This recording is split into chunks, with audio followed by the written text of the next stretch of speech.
Saat lagi line up dari kedua pelatih dan ini akan menentukan tentunya bagaimana set pertama akan berjalan di pertandingan antara Surabaya Bank Jatim menghadapi Petrokimia Gresik Pupuk Indonesia.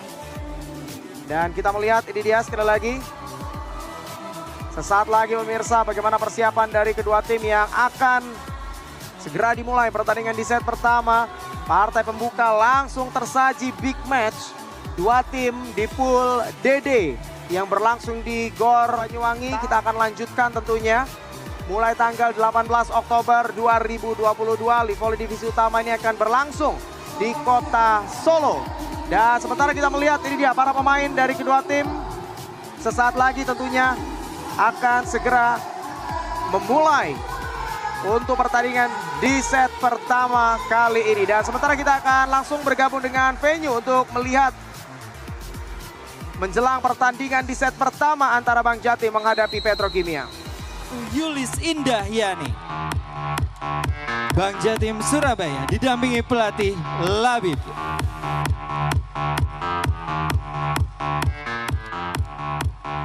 Dan selanjutnya kita akan bacakan inilah dia starting line up dari tim Petrokimia Gresik Pupuk Indonesia. Nomor 1, Dea Cahya Pitaloka. Bertindak sebagai kapten nomor 5, Mediol Stiovani Yoku. Nomor 7, Nandita Ayu Salsabila. Nomor 11, Sinta Aini Faturrahmi. Nomor 15, Yola Yuliana. Nomor 17, Wilda Siti Nurfadila Sugandi. Dan bertindak sebagai libero nomor 19, Ferdian Marcella. Tim Petrokimia Gresik Pupuk Indonesia didampingi pelatih Ayub Hidayat.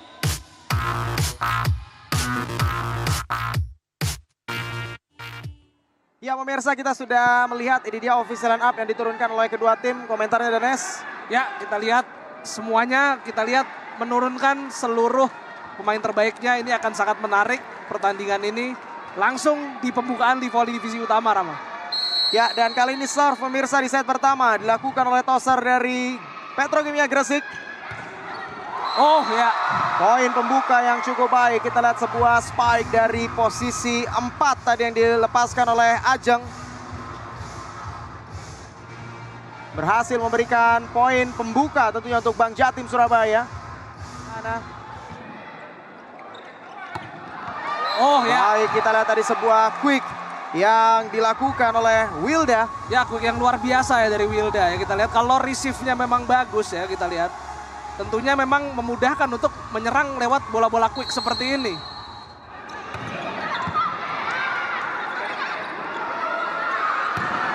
Oh, kita lihat. Betul. Ya, dianggap ada touch tadi ya. Touch, betul. Sepertinya ada pemain Petrokimia yang melakukan net touch tadi. Ya, kita lihat. Ya. Ya, betul ada net touch tadi. Pemain dari Bank Jatim mampu memimpin di set pertama kali ini pemirsa.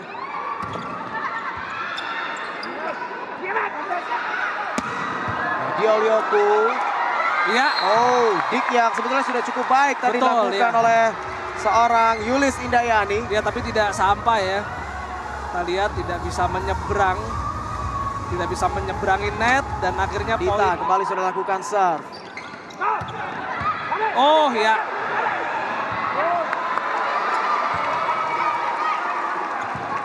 Masih bisa dikejar tadi. Oh ya. Megawati Hangestri. Ya. Dari posisi 3 kali ini Megawati tadi melepaskan spike dan memberikan poin untuk Bank Jatim Surabaya. Ya, sebuah spike yang tidak tertahankan dari Megawati Hangestri ya. Mengarah ke posisi 1.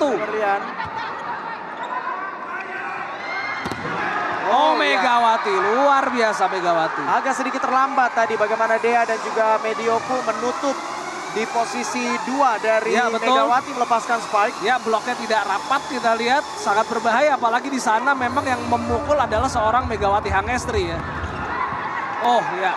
Bisa diantisipasi tadi spike dilepaskan dan masuk. Kembali berhasil ditembus. Kita lihat bagaimana dua blocker Dea dan juga Medioku tadi yang coba mengantisipasi spike yang dilepaskan oleh seorang Megawati. Betul, kuncinya tadi lagi-lagi di defense dari Bang Jatim ya. Defense-nya bagus. Nah ini akhirnya transisi mereka dari bertahan oleh Berlian. Bola yang cukup sulit tadi itu bisa dijangkau oleh Toser. Oh baik, sangat baik blok tadi yang dilakukan. Mengantisipasi tadi spike yang dilakukan dari posisi 4. Betul. Oleh seorang Media Lyoku. Nah ini juga prosesnya pasti awal proses bisa terjadi seperti ini itu karena tadi receive yang kurang bagus dari Berlian Marcella ya. Ini membuat Indri kembali sudah lakukan serve. Oh ya. Dan kali poin berhasil diberikan oleh Yola dari posisi 2. Kita lihat bola masuk ke posisi 6. Ya kali ini Yola ya sangat bagus spike-nya ke posisi 6 dan oh iya kita lihat yang cukup baik tadi dilakukan oleh Dea. Ya. Dan sekaligus memutus rentetan poin yang dimiliki oleh Bang Jatim. Betul, quick yang sangat bagus dari DACP ya, tidak terlalu keras. Naro aja bola kaget dari si Tata ya. Oh ya. Baik, kita lihat kembali quick yang dilakukan oleh Wilda. Kembali memberikan poin untuk Petrokimia Gresik. Ya, gagal diantisipasi oleh Dini ya. One hand kick yang tidak sempurna dari Dini. Sinar juga di Proliga ya. Ya, tidak sampai ke Toser. Kita lihat bola pertama. Oh, overpass. Oh, lagi-lagi. Kembali kita saksikan bagaimana sebuah spike tadi yang dilepaskan oleh Megawati dari posisi 2 kembali memberikan poin keunggulan 13-8. Ya kalau Megawati Hangestri dapat bola enak udah sepertinya memang sangat. Oh ya kita lihat. Nandita kita lihat dengan cross spike tadi dari posisi 4 ke posisi 5. Berhasil kembali memberikan tentunya poin untuk Gresik Petro Jatim. Ya free ball. Oh dan kita lihat sebuah spike yang sangat bagus dari Yola Yuliana ya. Kita lihat dari posisi 3 tidak mampu dibendung oleh Megawati Hangestri. 1. Oh dan quick yang sangat baik dari Wilda Nurfadila. Mendekatkan tentunya perolehan poin dari Petrokimia Gresik. 12-14. Tidak mampu diblok. Oh ya. Dan kembali bagaimana sebuah spike tadi yang dilepaskan oleh Megawati menembus 2 blocker. Betul, dari posisi 2 ya Megawati Hangestri. Tidak bisa dibendung oleh Nandita Ayu Salsabila yang ada. Oh iya sekali kembali sebuah variasi yang sangat baik dilakukan oleh Bang Jatim. Betul. Dan kembali Megawati memberikan kontribusi poin menambah keunggulan dari Bang Jatim 18-14. Ya kita lihat lagi ya spike dari posisi 3 ya Megawati. Memang dia berada.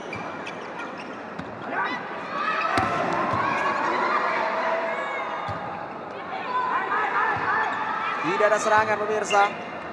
Media Lyoku. Oh ya. Bola tanggung. Dan Wilda kita lihat kembali mampu memberikan poin untuk Petrokimia. Ya tadi kita lihat one hand kick dari Mega. Kita lihat overpass ya. Kita lihat over dan akhirnya ditip saja oleh Wilda. Serve kali dilakukan oleh Medita. Receive yang cukup baik dari Berlian tadi. Sayang sekali. Berlian ini memang kalau kita perhatikan ya seperti direkrut oleh Petrokimia untuk bisa melakukan receive ataupun bola pertama. Sementara kalau untuk defense ataupun dik ini adalah tugas. Pertahanan Bang Jatim mengalami scramble dan akhirnya Petro meraih poin.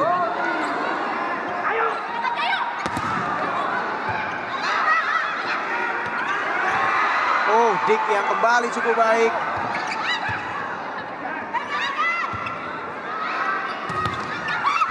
Oh, blok yang baik. Ya, dan kita lihat kembali poin yang berhasil didapatkan oleh Petrokimia Gresik 22-20. Betul.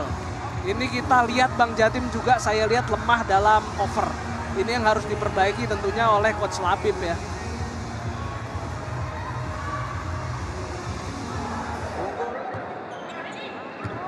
Maulana tadi sudah lakukan.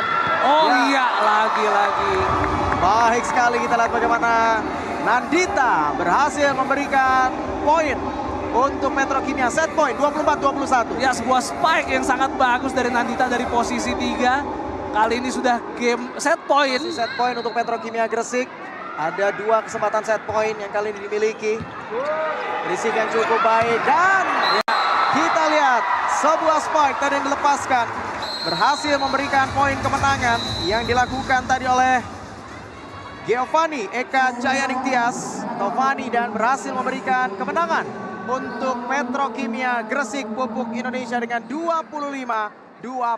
Tentu kita akan nantikan set kedua. Apakah Bang Jatim akan mampu membalas atau justru set kedua kembali akan dikuasai oleh Metro Kimia Gresik? Kita akan temukan jawabannya setelah yang satu ini.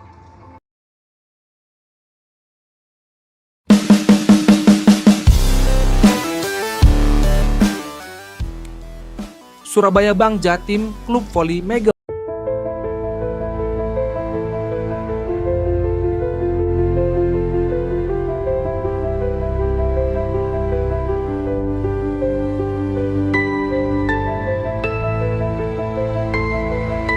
Nama Megawati Hangestri Pertiwi kembali jadi sorotan. Setelah resmi mendapatkan izin untuk kembali ke luar negeri dan dirumorkan akan bergabung lagi dengan Manisa BBSK Turki, kini sang bintang voli Indonesia itu membuat pengakuan mengejutkan. Dalam wawancara eksklusif dengan media fiktif Volley Insider Asia, Megawati belak-belakan soal perasaannya terhadap klub lamanya, Daejeonjung Kwanjang Red Sparks dari Korea Selatan. Saya tidak akan bohong, Red Sparks itu rumah pertama saya di luar negeri. Banyak kenangan, banyak hal yang bikin saya berkembang. Kadang saya masih kangen suasananya, fansnya, bahkan pelatihnya. Ujar Mega sambil tersenyum.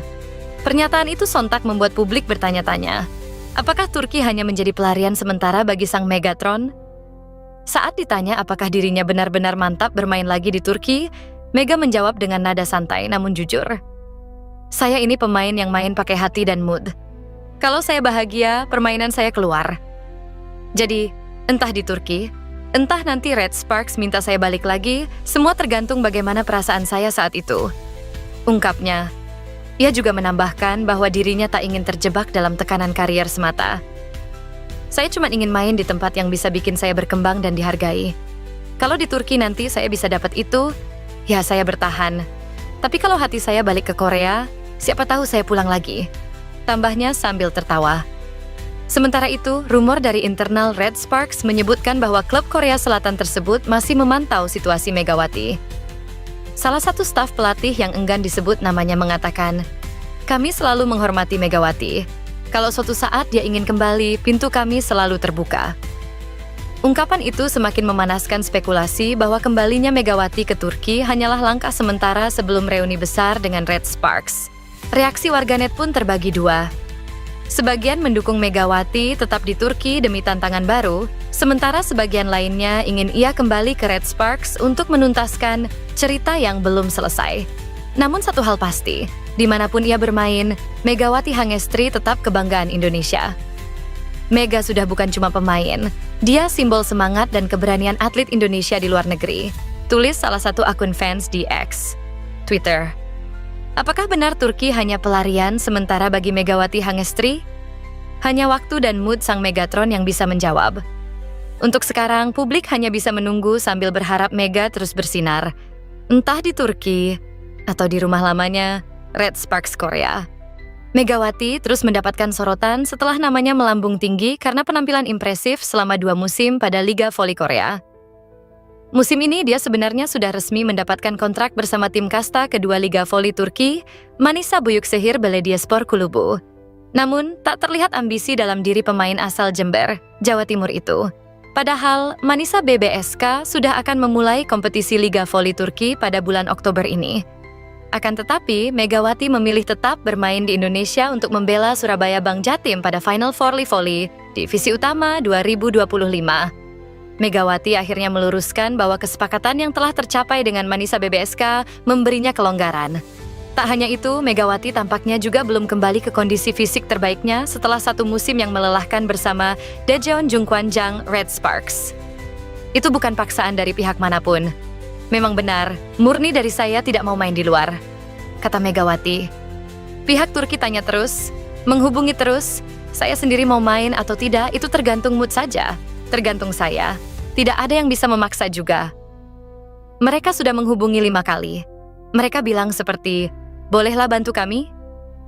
Tetapi saya bilang, oke, ada syaratnya. Saya harus main di Live Volley di bulan Oktober sampai November. Saat itu belum dikasih jadwalnya, terus harus main SEA Games di bulan Desember, ujarnya. Selain kondisi fisik, Megawati ingin satu musim tidak bermain di luar negeri dan hanya tampil di dalam negeri. Dari Live Volley divisi utama, SEA Games, hingga Proliga 2026. Saya sebenarnya tidak mau main di luar tahun ini sejujurnya, kata pemain yang berposisi sebagai opposite tersebut. Habis dari Korea mungkin ekspektasi orang ke saya tinggi, tetapi yang tahu kondisi badan cuma saya. Jadi, saya memutuskan tidak mau main di luar negeri atau dimanapun untuk tahun ini. Jadi mau main di Indonesia saja, imbuhnya. Megawati bahkan membuka peluang kembali ke Korea pada musim depan. Kalau ada rezekinya bisa kembali ke Korea, ujarnya. Melihat peraturan, Megawati sah bisa kembali bermain di Liga Voli Korea pada musim 2026 sampai 2027. Pasalnya, Federasi Bola Voli Korea Selatan, KOVO, telah meresmikan peraturan bebas transfer untuk pemain Asia mulai musim depan. Dewan Direksi memutuskan untuk memperkenalkan sistem bebas transfer. Demikian pernyataan KOVO melalui situs resminya. Jadi, klub boleh merekrut pemain Asia tanpa pemain tersebut harus mendaftar dan mengikuti tryout lagi. Pasalnya, format tryout dan draft dinilai membatasi pool pemain yang bisa direkrut. Masalah muncul saat pemain yang dipilih mengalami cedera di tengah musim. Klub hanya dapat mencari pengganti dari daftar peserta tryout pada musim yang sama.